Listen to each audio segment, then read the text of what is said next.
And I now want to warmly welcome amongst us the Honourable Minister of State for External Affairs of India, Her Excellency Ms. Meenakashi Lekhi. You have the floor. Thank you. Thank you, Madam President, Excellencies. At the outset, I would like to congratulate Ireland for assuming the presidency of the Security Council for the month of September 2021. I would also like to thank you, Madam President, for convening this important open debate on UN peacekeeping operations focusing on transitions. This is a timely initiative on a very significant aspect of peacekeeping, which we appreciate. Let me thank Secretary General, Mr. Antonio Guterres, for his comprehensive briefing.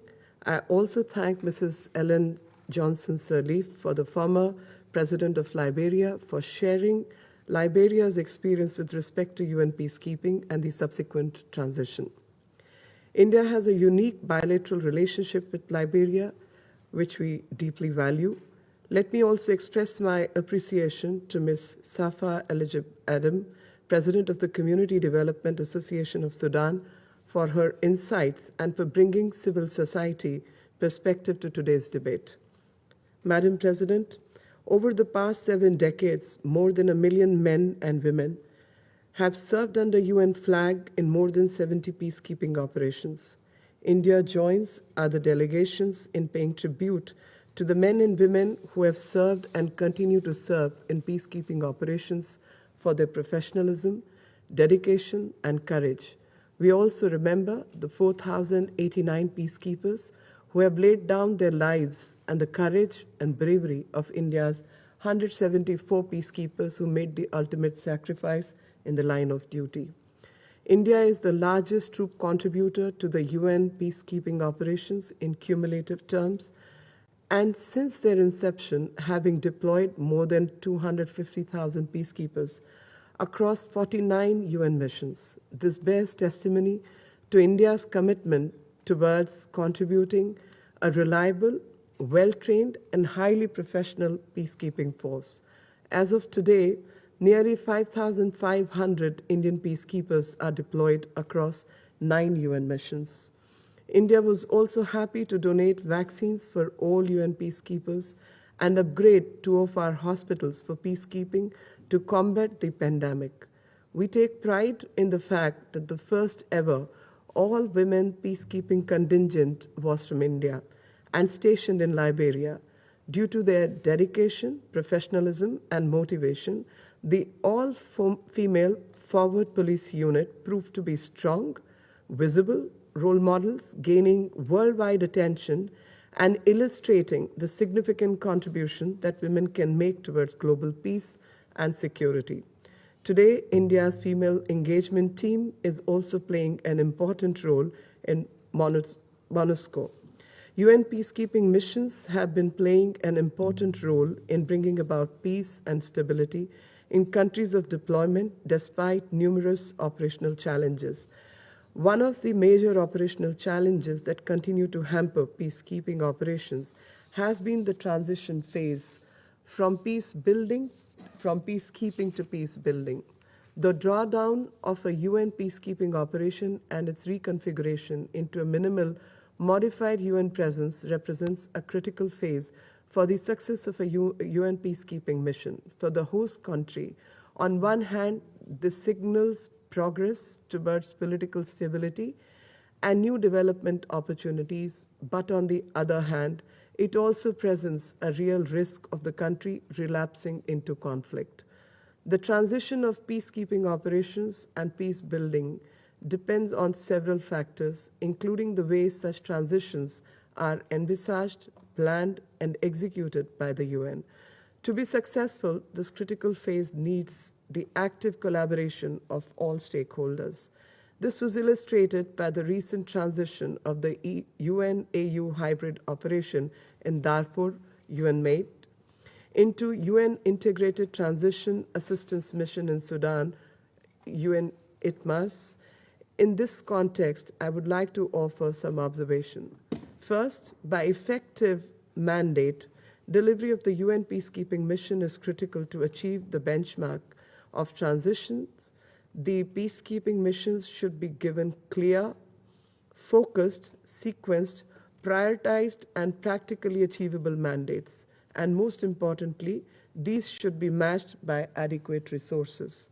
Second, it is important that mission transitions are well planned, taking into account the objective assessment of various factors in the host country. The drawdown of the peacekeeping mission should not be driven by temptation for austerity. The cost of relapsing is always much higher than the short-term savings.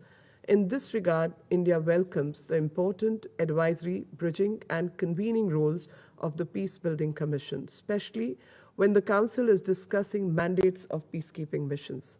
Third, the primary responsibility to protect civilians across its territory lies with the host state. The Council should encourage and support the efforts of the host state towards the effective implementation of a national plan for civilian protection. Fourth, full respect for the sovereignty of a country can never be overemphasized. The transition strategies should recognize the primacy of national governments and national ownership in identifying and driving priorities. The efforts of the host states towards security sector reforms, capacity building of police, justice and correction, and promotion of rule of law and good governance need to be supported and supplemented. Fifth, the political solution of the conflict is paramount for achieving stability and sustainable peace. Political stakeholders should strive for the creation of political and administrative institutions that improve governance, inclusiveness, and provide equal political opportunities for women, youth, as well as marginalized and the underprivileged. Reconfigured peacekeeping operations have a crucial role in fostering a positive environment and encouraging collaboration among all relevant parties. Sixth, peacekeeping and peace building are not mutually exclusive. It is important to actively support the post-conflict peace building and recovery initiatives of the host states. In this regard, the efforts of the UN in peace building should be strengthened by providing it adequate financial resources, if necessary, by engaging international financial institutions, the private sector, and the civil society organizations. I have just returned from a bilateral visit to Colombia and saw for myself how the government is making commendable efforts towards peace and reconciliation and the support of the UN verification mission. Seventh, technology, especially digital technology, can play a crucial role in post-conflict peace building to improve public service, promote transparency in governance, enhance the reach of democracy, promote human rights and gender sensitivity. India has been a strong advocate of the urgent need to introduce new and advanced technology in peacekeeping missions. In the context of transitions of operations and post-conflict peace building, technology is equally relevant. Madam President, India's contributions in the area of human-centric peace building and post-conflict reconstruction work in Africa are well known. India's fundamental approach to peace building effort is to respect national ownership and to be guided by host states' development priorities. We are convinced that human-centric, gender-sensitive, and technologically primed solutions and the robust functioning of democratic institutions of governance that give all stakeholders a say in creating a better future is the biggest guarantee for the success of peace building and for sustaining peace. Going forward, India will continue to be a force multiplier for peace building with an emphasis for human-centric approach. Thank you. Thank you all.